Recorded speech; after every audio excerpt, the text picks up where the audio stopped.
UPSC central के ऊपर आप सबका स्वागत है दोस्तों। आज हम फिर से करेंगे डेली मेंस आंसर राइटिंग और आज हम करने वाले हैं पॉलिटी का क्वेश्चन। तो आप जरूर यहाँ पे रुकिए और देखिए कैसे हम क्वेश्चन का स्ट्रक्चर बनाते हैं, कैसे करंट अफेयर ऐड कर सकते हैं और कैसे हम इसको आगे लेके जाएंगे दोस्तों। तो जिसको भी दिक्कत आती है आंसर राइटिंग में वो इसको देख सकता है, एंड बिगनर्स की जो अटेम्प्ट दे चुके हैं उनकी भी थोड़ी बहुत हेल्प हो सकती है। जितना हमें आता है एक्सपीरियंस शेयर जरूर करेंगे।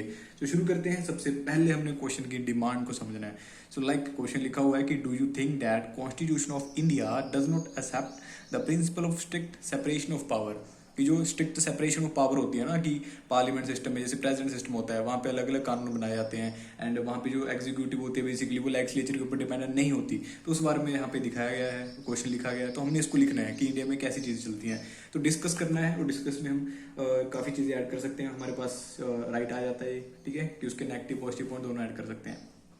तो हम कैसे लिखेंगे इसको, 10 मार्क का क्वेश्चन है तो 150 वर्ड्स में लिखना है और 7-8 मिनट में इसको कंप्लीट कर देना है 150 वर्ड्स के क्वेश्चन को। सो लाइक हम शुरू कर सकते हैं। The principle of strict separation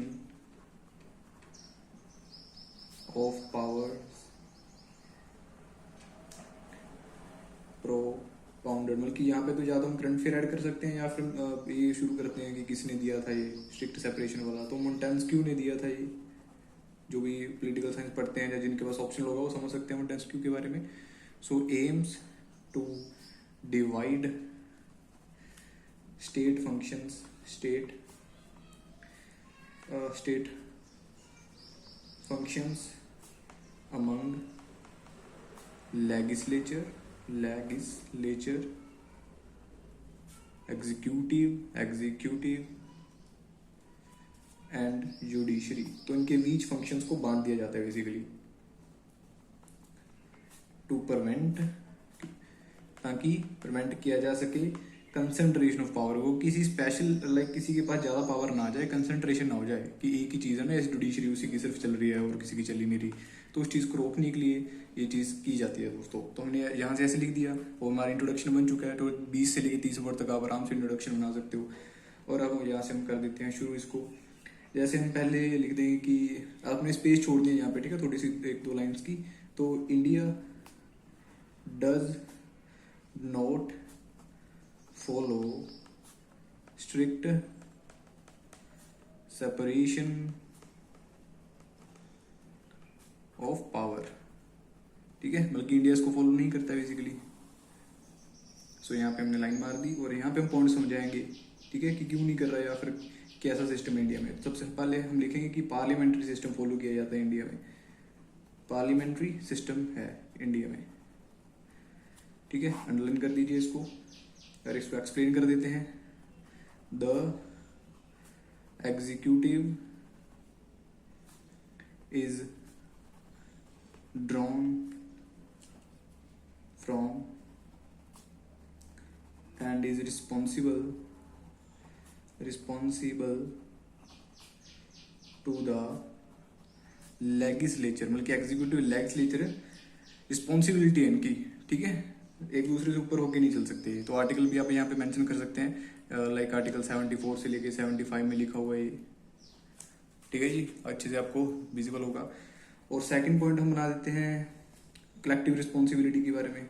अब पढ़ते हुए पॉलिटी में ये सब तो आम सी चीज़ है, बस अब हम वो देख रहे हैं कि कैसे हम आंसर राइटिंग में इसको ऐड करना है, कैसे चीज़ों को लेके आना है आंसर राइटिंग में, ठीक है। तो कलेक्टिव रिस्पॉन्सिबिलिटी इसको मेंशन कर दीजिए, स्टार्ट कर दीजिए इसको। लाइक इसमें हम लिख सकते हैं council of ministers is collectively responsible to the, किसको रिस्पॉन्सिबल है मिनिस्टर्स, लोकसभा के, तो उसको जवाब देना पड़ता है उनको, ठीक है, आर्टिकल 75 क्लॉज 3, ओके। सो उसके बाद हम ऑर्डिनेंस मेकिंग पावर देख लेते हैं। ऑर्डिनेंस मेकिंग पावर्स, इसको हम एक्सप्लेन कर देते हैं। अब president can promulgate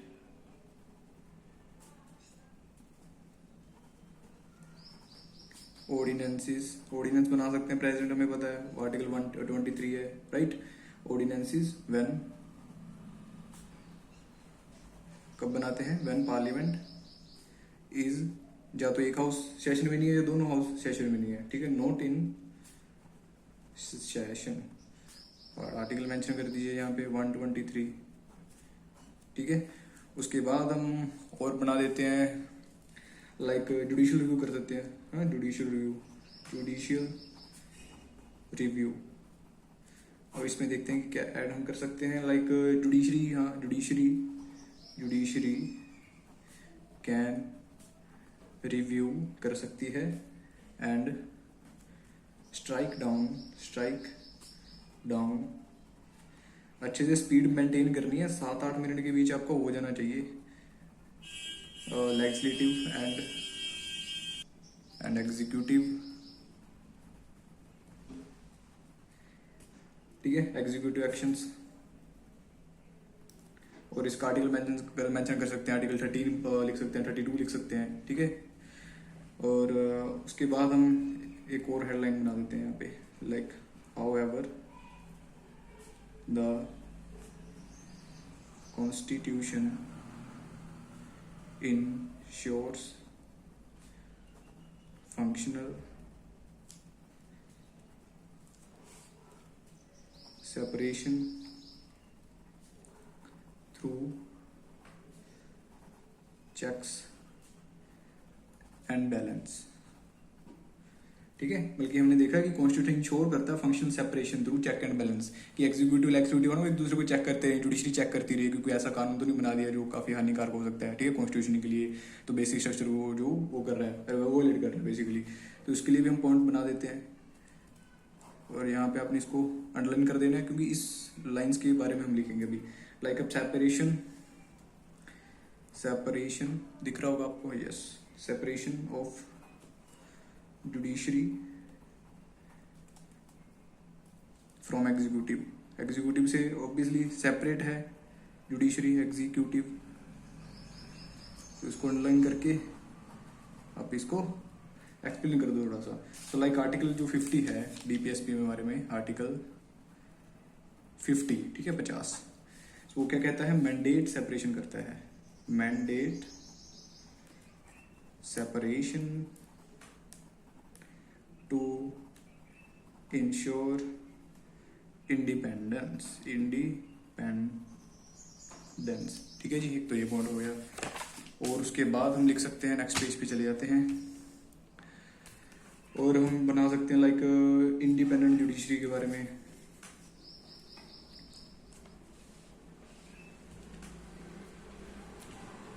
independent judiciary, इसको हम एक्सप्लेन कर देते हैं लाइक सिक्योरिटी ऑफ टेन्योर है ऑब्वियसली, जजेस के पास सिक्योरिटी ऑफ टेन्योर। अगर आपको स्ट्रक्चर बनाने में दिक्कत आती है तो आप कमेंट कर सकते हैं। फिक्स्ड उनकी सैलरीज होती हैं, ठीक है, उनकी सैलरीज कट डाउन नहीं की जा सकती, क्योंकि कंसोलिडेटेड फंड ऑफ इंडिया से आती हैं वो, एंड रिमूवल ऑफ जजेस,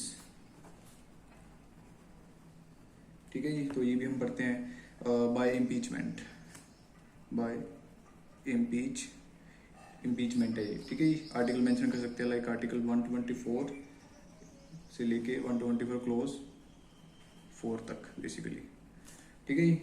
उसके बाद हम बेसिक स्ट्रक्चर डॉक्ट्रिन है हमारे पास, बेसिक स्ट्रक्चर डॉक्ट्रिन, इंपॉर्टेंट चीज़ है ये तो इसमें हम क्या ऐड कर सकते हैं, लाइक सुप्रीम कोर्ट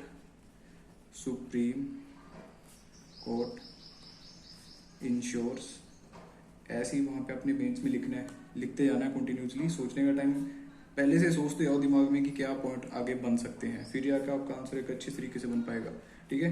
जो ऑर्गन होते हैं हमारे वो लिमिट्स कह सकते हैं कि supreme court ensure that no organ cross its limits कह सकते हैं, क्रॉस इट्स लिमिट्स, ठीक है जी। और यहाँ पे आप सिक्योरिटी ऑफ टेन्योर को यहाँ पे इसको कर दो अंडरलाइन, बाकी चेक एंड बैलेंस तो हमने लिख ही दिया था। अब यहाँ पे कंक्लूजन लिख देते हैं। वो कंक्लूजन कैसे लिखना है, जो भी आपने ऊपर लिखा है उसको पूरे को कंक्लूड करके एक जगह के ऊपर कंबाइन कर देना है कि इसका रिजल्ट क्या निकलता है बेसिकली। सो 10, अगर आपको कुछ आ नहीं रहा ना तो आप 10 से शुरू कर दीजिए। एंड उसके बाद आपने जो ऊपर लिखे हैं उनमें लाइन से थोड़ा कट डाउन करके अपने आप से एक अच्छा सा कंक्लूजन बना के लिख सकते हैं। ठीक है, थोड़े से हल्के से 1-2 वर्ड ऐड करके बेसिकली। सो जैसे हम लिखे कि इंडियन कॉन्स्टिट्यूशन रिजेक्ट्स कर देता है रिजिड सेपरेशन, बल्कि रिजिड सेपरेशन नहीं है कि वो सारा कुछ अलग ही होगा बेसिकली, पूरा बीच में आ ही नहीं सकते बिल्कुल भी, है ना। चेक एंड बैलेंस तो है ही ना, जुडिशरी आ सकती है, लाइक जुडिशियल रिव्यू के लिए भी आ सकती है वो, बेसिक स्ट्रक्चर डॉक्ट्रिन के लिए वो भी जा सकती है। Adopts a system of functional separation with effective checks and balances to ensure democratic governance। देखिए ऐसे करके हमारा कंक्लूजन बन चुका है। तो ऐसे करके आप एक पूरा अपना स्ट्रक्चर तैयार कर सकते हो अच्छे से। आपको दिखा देता हूँ मैं इसको। लाइक 11-12 मिनट के आसपास लग चुके हैं, लेकिन आपको एक्सप्लेन करने के लिए तो टाइम ज़्यादा लग गया था। अदरवाइज इसको आप 7-8 मिनट में कंप्लीट आपने कर देना है। ठीक है, और ये हमारा कंक्लूजन है बेसिकली। तो अगर आपको नहीं समझ आया स्ट्रक्चर वगैरह अभी भी तो कमेंट कर सकते हो, बता सकते हो। अदरवाइज आपने ऐसे क्वेश्चन को लिखना है। ये पॉलिटी का क्वेश्चन था हमारा। ठीक है, तो शुक्रिया दोस्तों। जहाँ तक अच्छा लगा तो लाइक सब्सक्राइब कर सकते हो, अगर नहीं अच्छा लगा तो इंप्रूवमेंट की सजेशन दे सकते हो। शुक्रिया दोस्तों।